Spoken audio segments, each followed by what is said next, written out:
सरकार ये छूट कर रही है कि खाने में भोजन में छूट मिलाया जा रहा है, जिसको लेकर के कानून लाना जरूरी है, उस पर क्या कहेंगे आप? ये देखिए, अगर कोई गलत कर रहा है तो उसके लिए कानून बनना चाहिए। जो कानून बना है और कोई नई चीज़ें आ रही हैं, जैसे कि कोई नया रोग आ रहा है तो उसके लिए नई दवाएं आ रही हैं, उसी तरह अगर कोई नई बीमारी आ रही है, कोई पैदा कर रहा है समाज में गंदी हरकत कर रहा है, तो उसके लिए नई व्यवस्था की ज़रूरत है। सर, बिहार में आज कुछ लोग शराब पी करके मर गए हैं, जहरीली शराब सिवान में। सिवान में क्या कहेंगे उसके लिए? शराबबंदी। किस तरह से? देखिए, शराब पी करके जो लोग जिन लोगों के लिए दुखद घटना है, ऐसी घटनाएं नहीं होनी चाहिए। और कि यूपी में बड़े पैमाने पर अंकुश लगाया गया। निश्चित है कि शराब बिक रही है, लेकिन जिस तरह बड़े पैमाने पे लोग पी के डेथ होती है, आज उस पर बड़ा विराम लगा है। तो अब वहाँ शराब बंद है तो फिर ये कैसे, सवाल तो सरकार के ऊपर ही उठ रहा है कि जब शराब आपने बंद कर रखी है तो शराब मिली कहाँ उनसे कि वो शराब पी करके उनकी डेथ हुई। शराब आखिर जा कहाँ से रही है? अब शराब माफिया ऐसे ऐसे पड़े हैं कि वो पानी के जहाज बना लिए हैं, वहाँ से पहुँच जाते हैं। सर, जातिगत जनगणना के पक्षधर आप भी हैं, जातिगत जनगणना होनी चाहिए सर? 100% होगी जातिवार जनगणना, मोदी जी के नेतृत्व में होगी। मोदी जी कराएंगे जातिवार जनगणना। आप देख लीजिएगा, ये जो विपक्ष के लोग चिल्ला रहे हैं, आप भी रहे हैं, हम भी रहे हैं। 5 साल अखिलेश जी मुख्यमंत्री यहाँ रहे हैं, एक बार भी जबान से नहीं बोल पाए। राहुल जी नहीं बोल पाए, मायावती जी नहीं बोल पाए। आज लोगों के जेहन में क्यों आ रहा है? आप लोग गवाह हो कि 22 साल से हम जातिवार जनगणना को लेकर चिल्लाते हैं।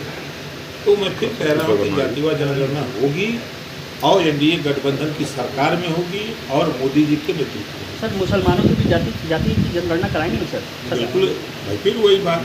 देखिए, संविधान के दायरे में जातियों की गिनती होगी, तो जब संविधान के दायरे में गिनती होगी तो 4 वर्ग है ना, सामान्य वर्ग, पिछड़ा वर्ग, अनुसूचित वर्ग, अनुसूचित जनजाति वर्ग, 4 वर्ग है। तो चारों वर्ग की गिनती होगी, चाहे वो मुसलमान हो, सिख हो, ईसाई हो, जैन हो, पारसी हो, कोई हो, सबकी गिनती होगी। सर, मिल्कीपुर चुनाव को लेकर के क्या कहेंगे आप? अब वो चुनाव आयोग के संज्ञान में बात आई कि वो हाई कोर्ट में मामला विचाराधीन है, तो उसको रोका है। संगठन जो है मांग कर बीजेपी भी मांग कर रही है कि वहाँ चुनाव समय करा लिए जाए। तो जो अपना रिट दाखिल किए वापस कर लें तो संभावना है, लेकिन लगता नहीं है, क्योंकि अब कल से नामिनेशन शुरू होगा। तो फिर चुनाव आयोग किसी भी घर का तो है नहीं, वो भी स्वतंत्र है। सर, जम्मू कश्मीर जैसे राज्य में गैर बीजेपी की सरकार, संवेदनशील राज्य, सुरक्षा को लेकर के कैसे देखते हैं सर? वहाँ गैर बीजेपी की सरकार बनी है वहाँ, और अमर अब्दुल्ला और तमाम ऐसे लोग वहाँ। कोई अमर अब्दुल्ला हो चाहे जफर अब्दुल्ला हो, और देश में माननीय मोदी जी प्रधानमंत्री हैं, वो जम्मू कश्मीर के भी प्रधानमंत्री हैं। जम्मू कश्मीर में अगर गुंडागर्दी होगी, अराजकता का माहौल होगा, तो फिर संविधान के दायरे में राष्ट्रपति शासन लगाने का भी अधिकार है राष्ट्रपति को। तो कहीं भी किसी सरकार को संविधान से करके कोई गलत करने की छूट नहीं दी जाएगी। सर, एक सवाल और है, जिस तरह से आप बीजेपी के साथ आए, तमाम मुद्दों के साथ आप आए थे, उस समय शराब का भी मुद्दा था, तमाम मुद्दे थे। वो मुद्दे पूर्वांचल को अलग राज्य बनाने के भी मुद्दे थे, वो सारे मुद्दे आपके शिथिल पड़ गए। क्या मजबूरी है सर? नहीं, आप नहीं, शराब पे आप नहीं बंदी को लेकर के आप चलिए, मैं माइक पर ना चलिए। मैं याद होगा कि हमको अंदाजा कि हम लोग 10 साल या 7 साल पहले यहीं कार्यक्रम किए थे। आप देखिए, जितने कार्यक्रम हमने जिन इशू को किया, आपके इसी बलिया में हम लोग महिला सम्मेलन किए और मोदी जी ने 33% रिजर्वेशन महिलाओं को लागू हो गया। कम से कम हम 25 जिले में महिला सम्मेलन किए।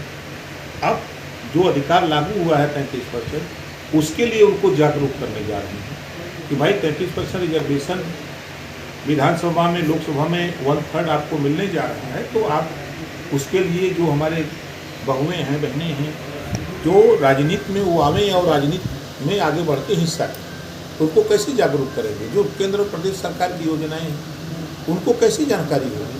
हमको बताना पड़ेगा ना। तो हम आज पंचायती राज मंत्री हैं, अल्पसंख्यक कल्याण देख रहे हैं, तो उन चीज़ों की जानकारी जनता को होनी चाहिए ना। जैसे अभी नई स्कीम हमने 2 महीना पहले बनाया, जीरो पॉवर्टी।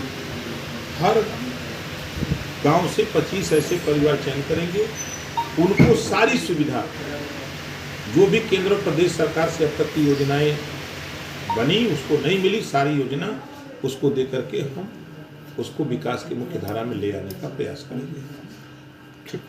बहराइच के घटना को क्या मानते हैं कि पुलिस की वो नाकामी है? बहराइच की घटना पुलिस की कामयाबी रही है कि 1000 दंगाइयों को कब्जे में किया। 2 दिन तक दंगा चलता आप रहा। उसको उठा के देखिए भाई, कानून व्यवस्था बिगाड़ने वाले लोगों के खिलाफ जितनी सख्ती से सरकार और पुलिस ने कार्रवाई की है, वहीं अगर आप उठा के देखिए सपा की सरकार में 5 साल में 815 दंगे हुए थे। पूछिएगा सपा से, 815 दंगे हुए थे, कितने जन की हानि हुई थी, उन्हीं से पूछ लीजिएगा। और 7.5 साल के कार्यकाल में पहला दंगा है, 1 जन की हानि हुई है। सर, जो सम्मान राहुल गांधी ने अखिलेश यादव को लोकसभा चुनाव में दिया था सर वो सम्मान इस समय ना महाराष्ट्र में देखने को मिल रहा है, ना यहाँ हरियाणा में देखने को मिला। क्या लगता है सर कि आने वाले चुनाव में कांग्रेस और सपा का अखिलेश और सम्मान कहीं बिकता है? सम्मान अर्जित किया जाता है। तो दोनों लोगों ने एक दूसरे को सम्मान दिया लिया। राजनीति में सब जायज है। सर आपके लिए भी बाकी पार्टियों के दरवाजे अभी खुले हैं सर? सभी पार्टियों के दरवाजे खुले हैं, सबके लिए। आपके लिए भी खुले हैं? सबके लिए